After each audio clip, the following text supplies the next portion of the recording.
Hi, this is Tom. I'm going to talk to you today about the new thing that I'm working on, trying to develop, and it seems to be working really good. I'm making a 3-barrel Holley carburetor from a 4-barrel, and the reason I'm doing that is I'm trying to take a larger carburetor, a 600 CFM, and make it fit a 250 cubic inch motor better and make it run better and more efficient on the highway. I'm just going to show you what I got here. This is a modified 600 carburetor. It looks just like any other 600. I've got a Spectre air snorkel on it. Works real good in this engine bay. But this is a 600, and I've removed the driver's side primary barrel and blocked it off. And there's nothing really that you can see anything different. Just a few other things to point out to you while we're down here underneath the hood. You can see this valve cover. I make this valve cover, and you can see that it's full of ripples. And the reason for that is this engine runs so hot it melted them. It's just like butter on the counter in your kitchen. No, really guys, this is, because I am the manufacturer, this is a blem that came from the casting company, and I thought it looked pretty cool. So I sanded it and machined it and polished it, and it's mine. There's nobody else that's going to have one like that. Just one other thing to point out down here, this engine does have quite a bit of torque, and we had to put on a torque strap. So I used the top bolt on the head, put in one of them factory lift brackets for these 6 cylinders, steel cable hooked to the frame of the car. That keeps this engine from torquing over. I've had a big problem with that on this engine. When it torques over, the throttle gets pulled because it is a mechanical linkage, so when the engine lifts, it moves the throttle, which really aggravated the way it wanted to drive. Alright, I'm going to take you to the back of the car and I'm going to show you the carburetor in detail. Alright, so this is the carburetor that's been on the car since I put it together back in 2012. This is a rare carburetor. It's hard to find. You can't buy them new. They haven't probably made them since the 90s, mid-90s if that. It's a Holley 2-barrel progressive. It looks just like a Holley regular 2-barrel, except for it has progressive throttle blades. And if you watch, there's the primary. It opens first. It opens about half of the way, and then the secondary starts to open. It's all mechanical. The power valve feeds both barrels. You can see the inside. It's rated at 500 CFM, and in the 4-barrel world it'd be rated at 375 CFM, but in the 2-barrel world it's 500 CFM. This carburetor would give me between 18 and 22 miles per gallon on the highway, and I'm saying on the highway going 70 to 75 miles per hour. And that's with a 250 cubic inch motor, 256 spring gears with no overdrive. And the engine does run really, really well. This is an example of a carburetor I've modified. You can buy these at swap meets. It's the most common carburetor that Holley's ever made. It's the 600 4160. Uses a metering plate in the front with jets, and in the back there's just a plate that has no jetting. So what I've done here is I've removed the primary throttle blade and plugged it. There's a plug inside the body of the carburetor. I've also went in the front of the carburetor, had it apart, and I blocked off the fuel and air passages. I have also blocked off the squirter that squirts down the driver's side primary. So we'll get no accelerator pump shot down that barrel. All of it's going down the other barrel. The carburetor does take a little tuning. You have to mess with the spring and the vacuum secondaries, and I'm working with that to make it a more adjustable. There are parts you can buy to make that more adjustable. You also have to jet it a little bit better. You can do this to a 600 and you can do it to a 750.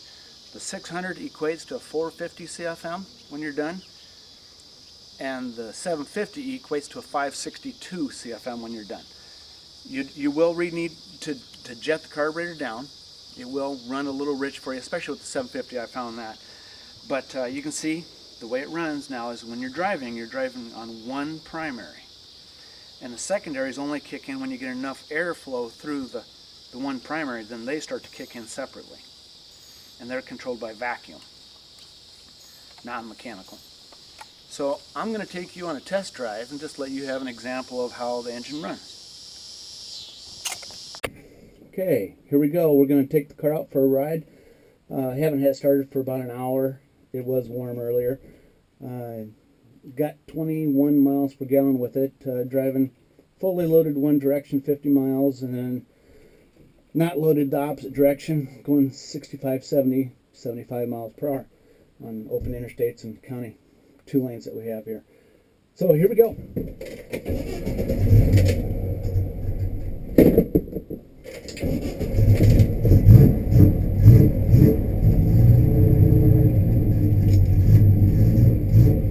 Alright, so I don't know how well you can see. This is a performance, it's a G-Tech Fanatic. It will tell me miles per hour. This is my tachometer. That's about all you can see.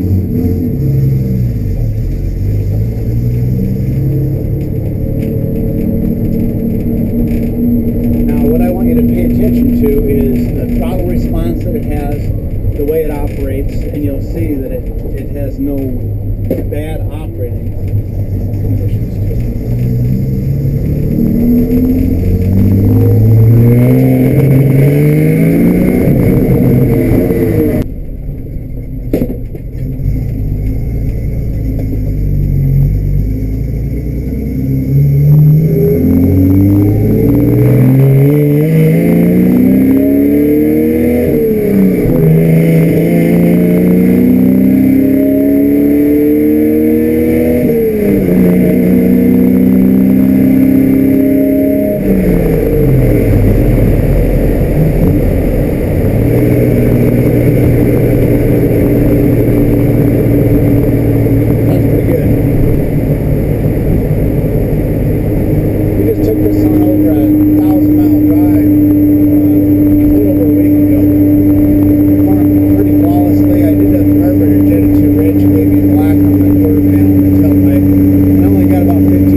Can't burn them off the line. 256 gears just won't let me do it.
Maybe listen to the idle.